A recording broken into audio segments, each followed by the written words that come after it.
इन्हें आई नहीं रहुआ अब है नहीं रहुआ बैठी हम एजा बैठो ठीक से कौन सी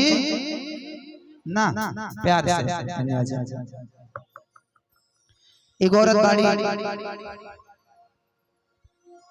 जे अपना मर्द से बड़ा प्यार करत है जैसे रीतिका बाड़ी पूछला कि यो कर ले लूं तो प्यार को लेके प्यार कर लो सबसे हाथ ही दांते से काट ले लिया प्यार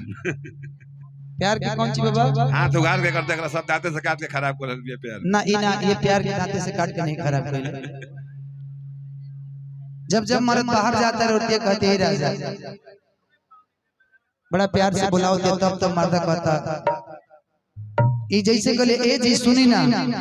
ते खाली बोले ए जी काजी हो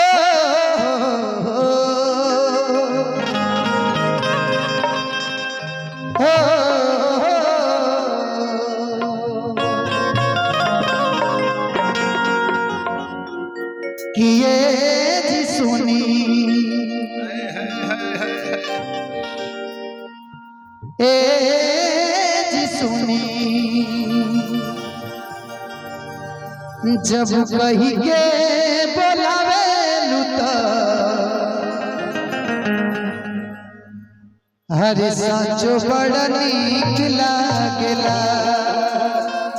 अरे भैया लाइट में छोड़ देना काहे चुकुर पुकुर कर रहे हैं आप चाकुर चुकुर मत करो की मीठी बोलिया हो मीठी बोलिया की मीठी बोलिया से हरे माधवा चुरावे लुता कि सांचो बड़ा नीक लागेला। ए जी सुनी जब कही के बोलावेलू तो सांचो बड़ा नीक लागेला।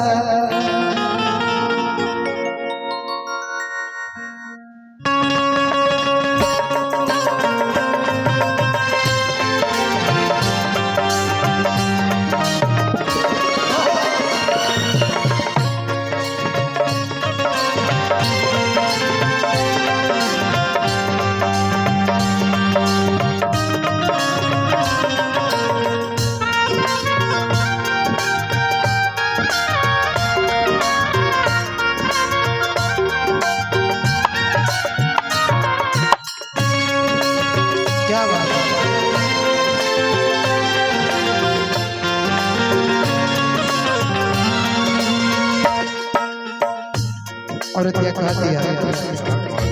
जैसे प्यार से औरतिया बुलाओ ले मर्दा कहता सुना कि ये जी सुनी जब कही के बोलावे लुता ए जी सुनी जब कही के बोलावे लुता साचो बड़ा नीक लागेला। ए जी सुनी जब कही के बोलावे लुता साचो बड़ा नीक लागेला। मीठी बोलिया हो मीठी बोलिया से मिश्री चुरावेलू मीठी बोलिया से मिश्री चुरावेलू साचो बड़ा नीक लागेला। ए जी सुनी जब कही के बोलावेलू साचो बड़ा नीक लागेला।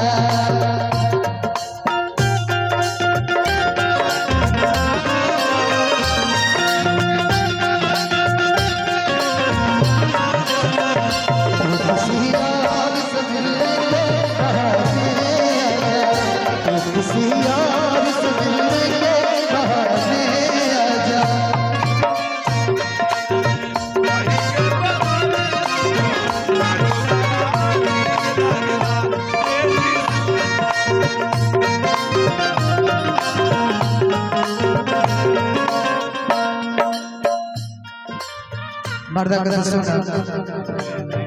तानी को जेते होला आवे में घरवा तेरी तेरी खिड़की से झांकली बहरवा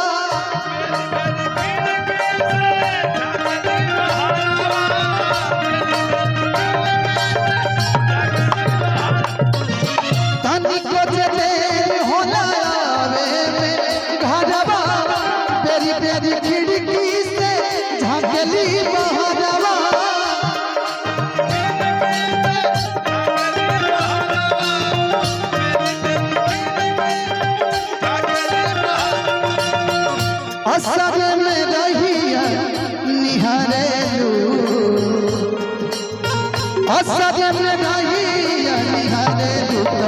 साचो बड़ा नीक लागला ए जी सुनी जब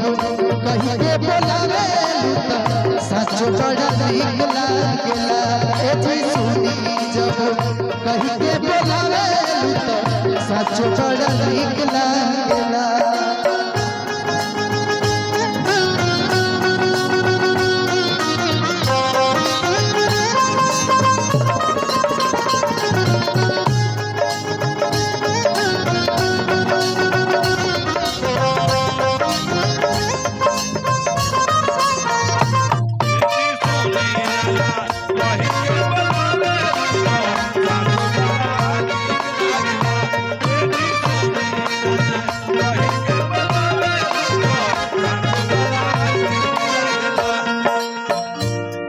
गीत की लास्ट लाइन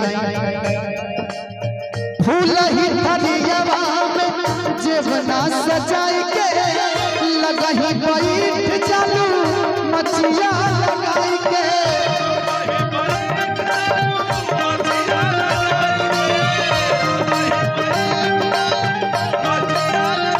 फूल ही फरियावा में जेवना सजाई के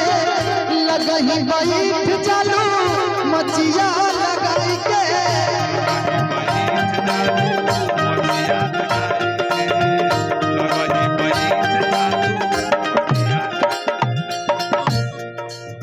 धीरे धीरे बेलिया डोलावेलू धीरे धीरे बेलिया डोलावेलू साचो बड़ा नीक लागला ए जी सुनी जब कहीं के बोलावेलू साचो बड़ा नीक लागला ए जी सुनी जब कहीं के बोलावेलू साचो बड़ा नीक लागला ए जी सुनी जब कहीं के बोलावेलू साचो बड़ा नीक लागला ए जी सुनी जब कहीं के बोलावेलू साचो बड़ा नीक लागला ए जी सुनी जब कहीं के बोलावेलू साचो बड़ा नीक लागला। ओके बहुत बहुत धन्यवाद। Thank you.